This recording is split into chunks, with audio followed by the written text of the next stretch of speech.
Once upon a time. Okay, once upon a time, there lived a king, a hari. A king who cared for nobody. Why gid siya labot sa iban? Okay, wala gid ya. A king who cared for nobody but himself.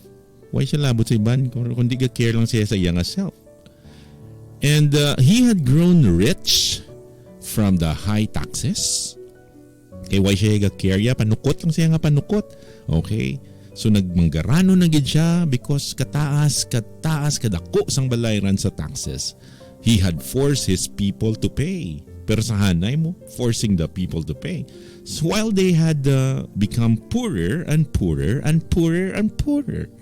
So nagapigado siya ya nagamangaranon. And he lived in a gorgeous palace. Katahom sa nga palace. While the poor people naman niya who built it para sa iya still live in a gamay lang nga balay, simple lang nga balay, o kung baga daw barong-barong lang, humble lang gid sila katama, and kagagmay sa ilang mga balay.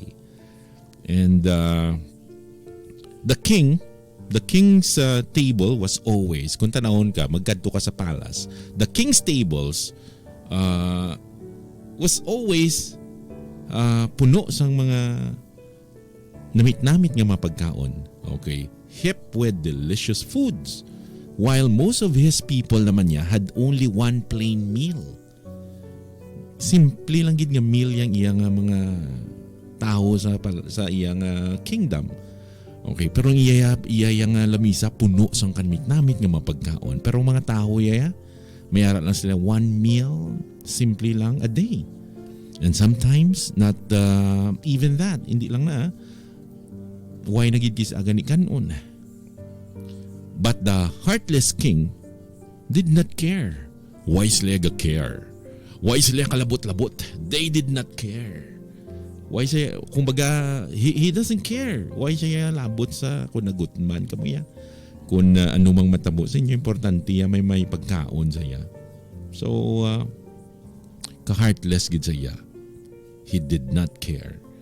And if he had what he wanted, ang ginahimo niya, ginapilit niyang tao, gina-force niya kung may gusto siya. So why ka may mahimo sa iya? So one day, a hunter, may isa ka hunter, came to the palace gate. So nagkadtutong hunter sa may palace gate, intending to teach the heartless king a lesson. So nagyambalang hunter, may patudluan ta ni sa sang leksyon. Amo nambal sang hunter. So the hunter brought with him an enormous dog. Okay, gindalan sa sang ido. Udako nga ido mo no. And the king was fond of namian man ning king of hunting, and this dog fascinated him. This enormous dog fascinated him. Do nalingaw gid siya, namian gid siya sang ido sang hunter. So, the hunter and the dog were both welcomed into the palace grounds. Grabing welcome ya kay to iti daw nakarelate siya, namian siya sa ido, kay namian man siya maghunt. But the dog was not an ordinary dog. Special niya nga ido Hindi niya ordinaryo lang nga ido. And her bark, grabe ning tagol sa ido. The bark of this dog is like a roar of thunder. Hindi niya tagol nga. Hindi mo na magtagol niya. Mag-imagine magtagol niya ido ya like a roar of thunder. Dudutudo. So the first time ang ininga dog opened her mouth and bark, the awful noise shook the walls and the palace and frightened the king. Sang first time nga nagtagol ang ido, pag nagtagol kay ido no, sus gauyog ang palasyo mo no, shook the palace and then frightened the king. Kinulbaan gid ang hari.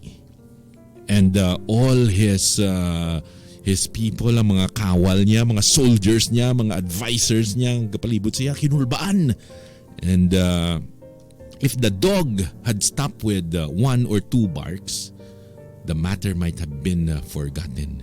But again and again, her fierce roaring shook the palace and the earth itself. Magtagol siya, hindi iya mapunggan mo. Gauyog pati ang duta. Grabe gid nga tagol. So before long, there was no resting between barks.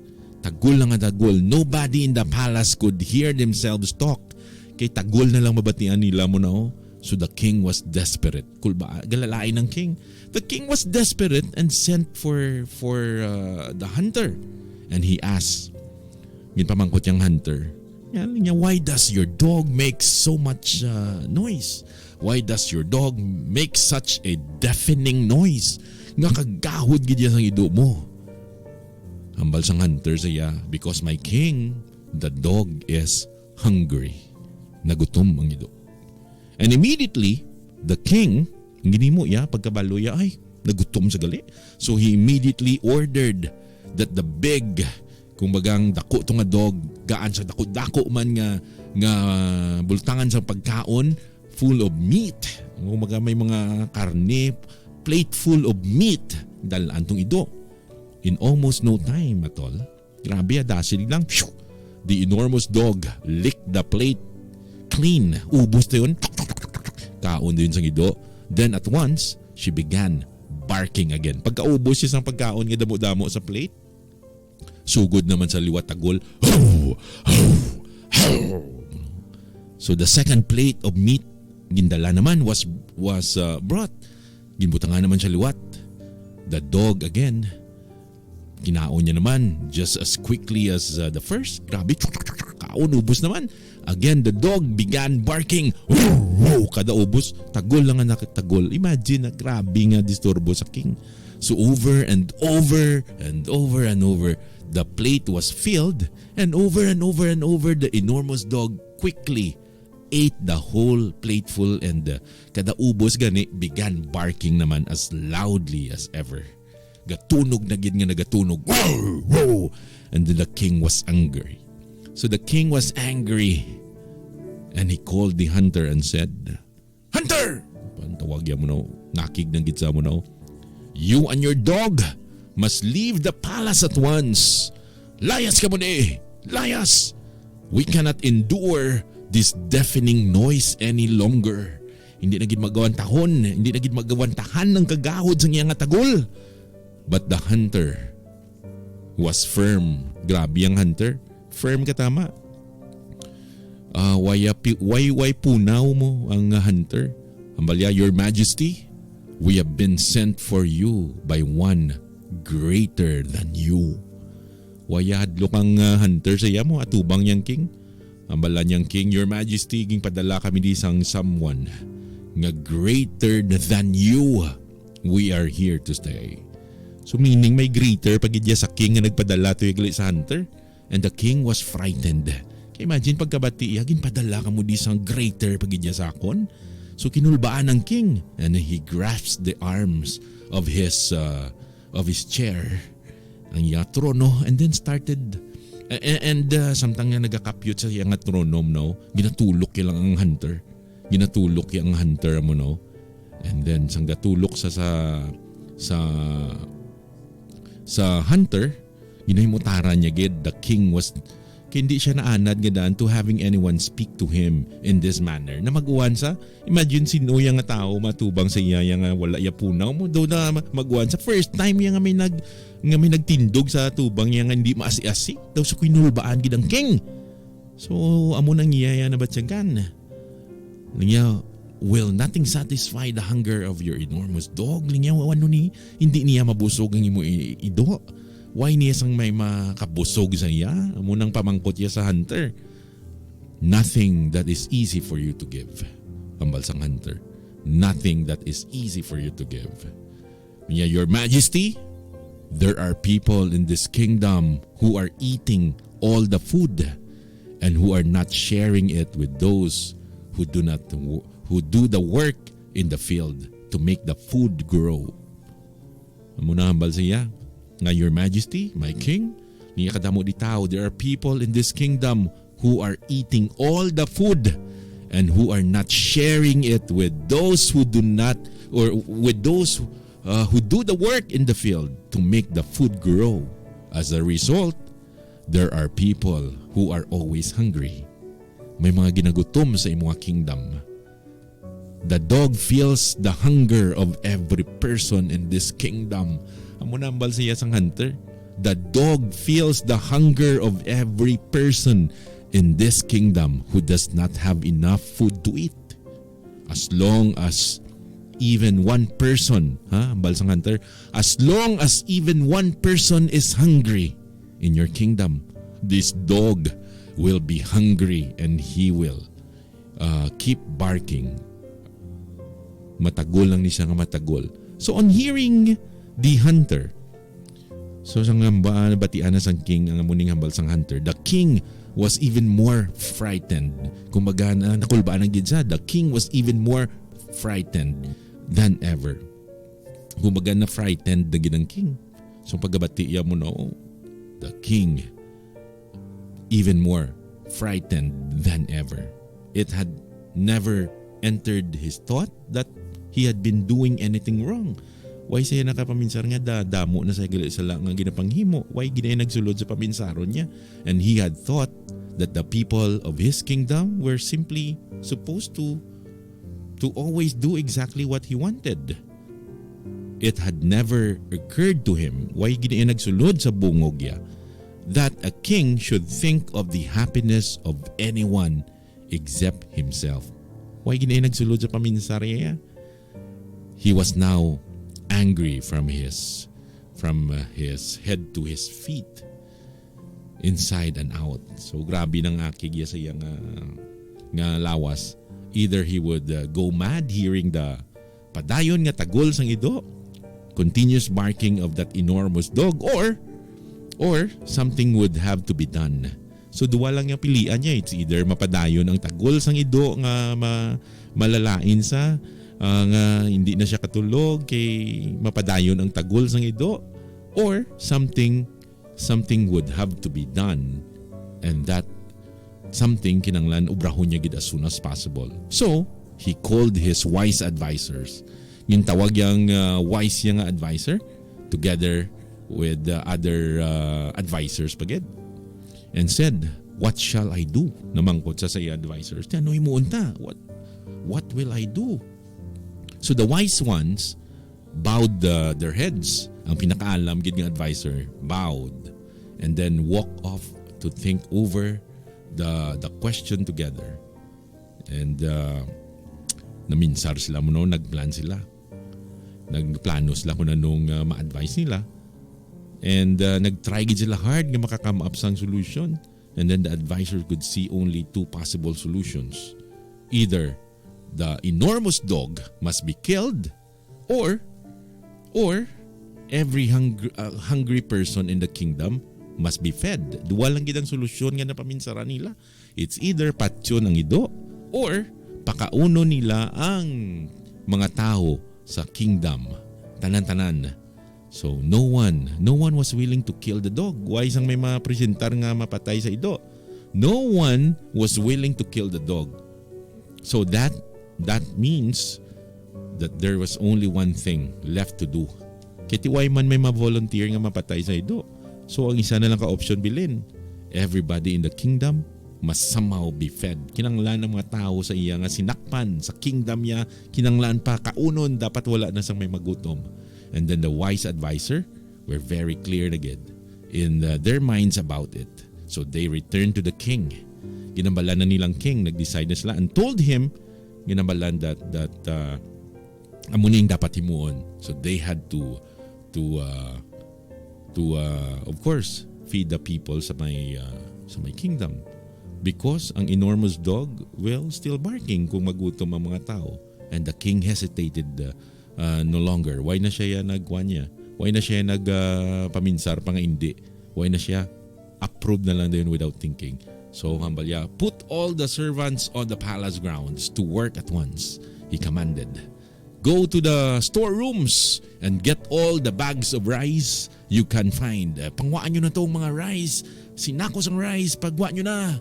Pile them high on the carts. Take also meat from my cupboards and gather vegetables, tanan, fruits, and tanan sa gardens, and tanan, panipuna tanan ng pagkaon.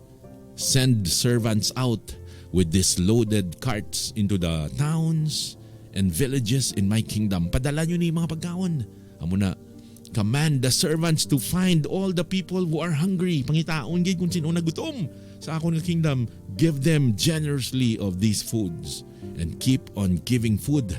Pangatag gid tanan, pangatag until not a single person in the land is hungry. Amo nang command sang king. And then the advisor, ang mga advisors nagdasig-dasig to do as their king commanded. Soon, there was shouting and laughing, celebration, shouting, laughing, grabe, hustling, bustling all over the palace. In fact, the royal servants made so much noise that they could hardly hear ang barking of the enormous dogs. Nga hindi na nila mabatian because kagawad-gawad na sila. Okay, they could hardly hear the bark of the enormous dog. So, amo na tong natabo. So, pangatag pagkaon, and in a long line of carts, damo-damo na itong mga carts nga nagalinya mo na piled with high bags, basket of food, and then mga fruits, ara na sa may gate. So all day long, day and after day, sunod bilang adlaw, the carts kept going until they had gone to every village in the land. Tanan-tanan, sigpot tanan-tanan ng mga village, ginkaduan gid.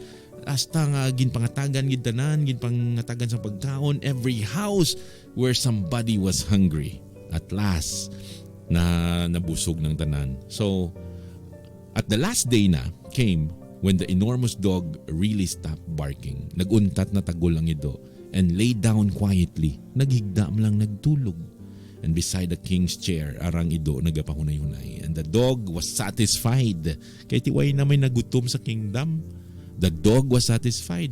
All the people inside the palace grounds sa sulod sang palasyo, all the people inside the palace were happy and at peace in their minds. Everywhere in the land, the people were contented.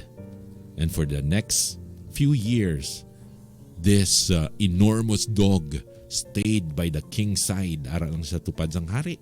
To be sure, the king never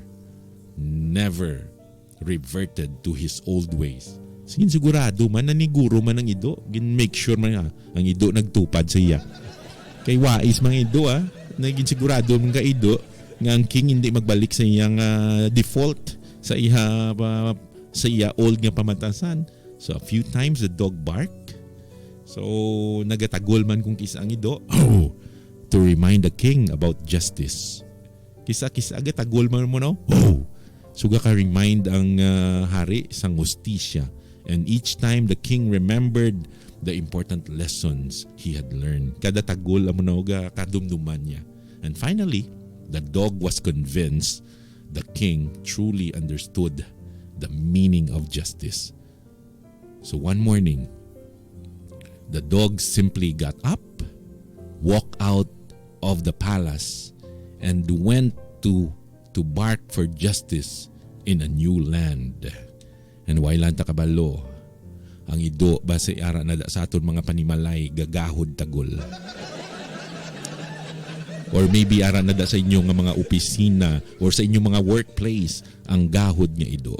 Hindi magundat tagol samtang may nagakagutom sa member nyo da. Or samtang may injustice nga nagakatabo. That's the end of the story. Wow. If you like the story tonight, all you need to do is, ano pang himuon nyo? If you like the story tonight, I want you to send your reaction now. 0912-718-7011.